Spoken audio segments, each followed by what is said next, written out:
Texas, to make you an official Texan, I got a cowboy hat here for you. Ready? Out of showing our, you got this. You deserve a black hat there, buddy. I've seen some of the things you've done. Out of respect for the folks down in Springs, Texas, we're going to forego the Chief Rodney Childers, team owner Stuart Haas Racing, the champion of the AAA Texas 500.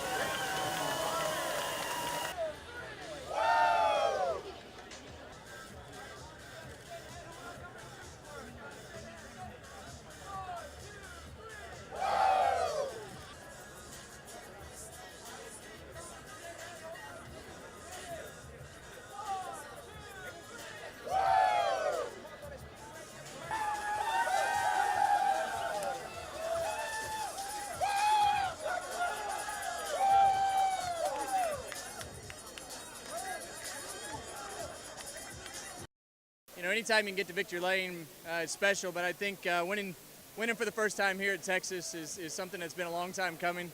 It's taken a while to get here, but the timing of it is just the beauty of the whole thing, getting to victory lane 2 weeks before Homestead and putting ourselves in the Final Four. So couldn't be prouder of everybody at Stuart Haas Racing. Did you think you were going to be able to run Martin down, or did you have to make a mistake?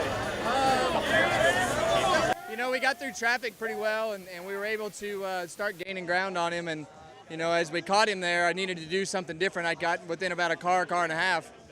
And I changed my entry into one and got him loose one time and was able to pass him on the outside. So it was good timing. Heard Rodney made a little adjustment, just a little piece of tape there at the end. Did you notice that helped you? Our car was the best it had been all day at the very end. Our car was really good the last 3 runs. I knew it was going to come down to just kind of timing of the restarts and who could hang on to turning in the center the longest. So for us, it was just as the shade started to come in, I was able to be more aggressive into turn 1, and that's where I was making up my time.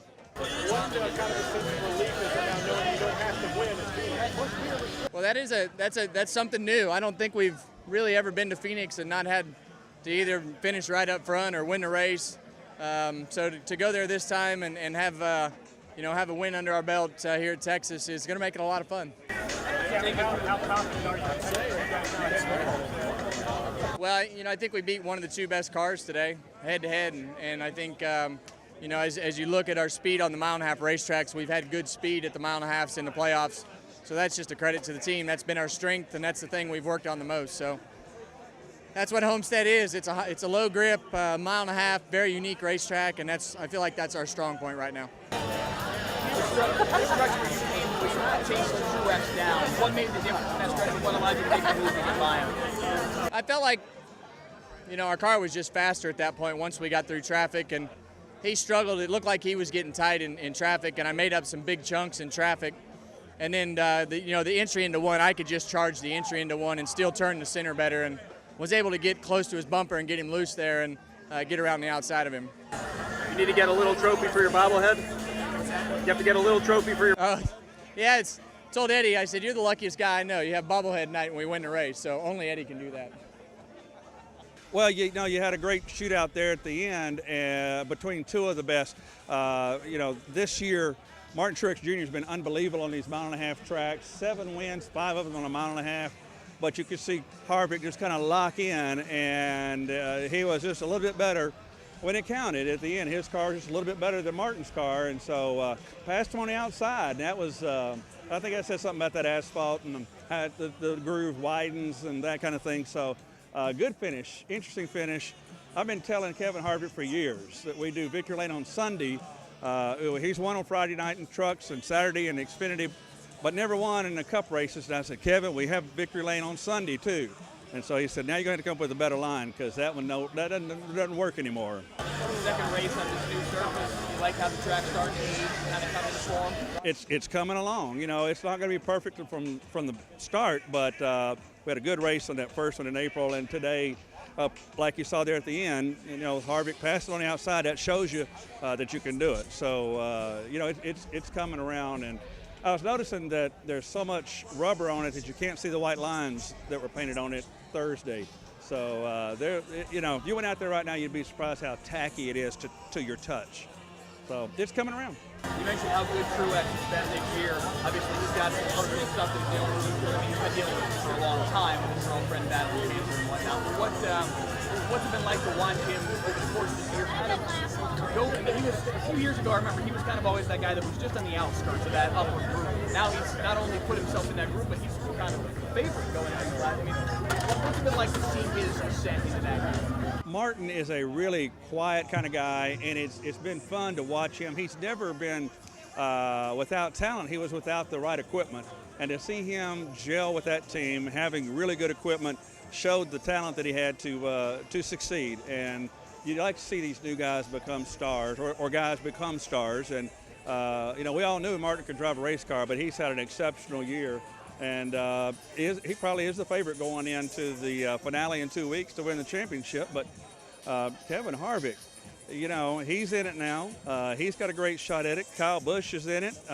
It's going to be a shootout when we get down there to the season finale in 2 weeks.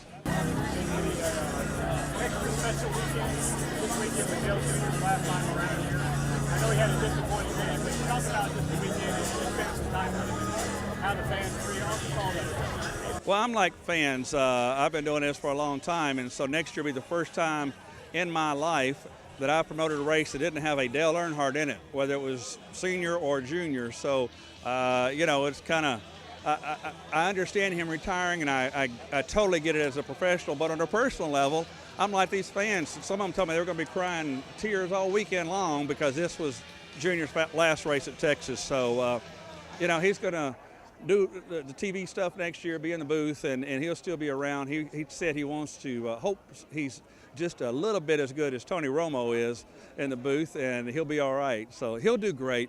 You know, we're going to miss him in the car, but we wanted to pay tribute to him, and I hope the fans felt like we did him justice, because our history and his history are going to forever be linked, going back to that race in 2000 where he won his first Cup race here. So, you know, Godspeed, Dale. 2 more races, and hope you have a great run there, and then enjoy things in your life, and we'll still have him around. Can he predict outcomes the way Romo can? Can he predict? I guarantee you he will tell you things before they happen, just like Romo does on the broadcast. Dale is going to be unbelievably good on TV. You know, racers know what's about to happen, and he's going to be great. He's going to be great. I can't wait to see him. You know, I'd rather see him in a race car, but at least he's going to be part of what we're doing. The bobblehead was a good luck charm today. Are you taking orders from drivers for next year? Yeah, they're starting to line up and want to be the bobblehead, and so I wish I'd had a routine worked out with the bobblehead, and so we could just tell Kevin, you stand over there and I'll interview the bobblehead, give him the trophy. So, yeah, that's kind of neat. And Kevin said it didn't look a thing like him because the bobblehead's eyes weren't crossed. So, you know, that's a great coincidence. And these guys, they're so competitive, and they want every possible thing to go their way. I'll be hearing from some tomorrow going, hey, do us next year. We want to be in on it. It's kind of cool.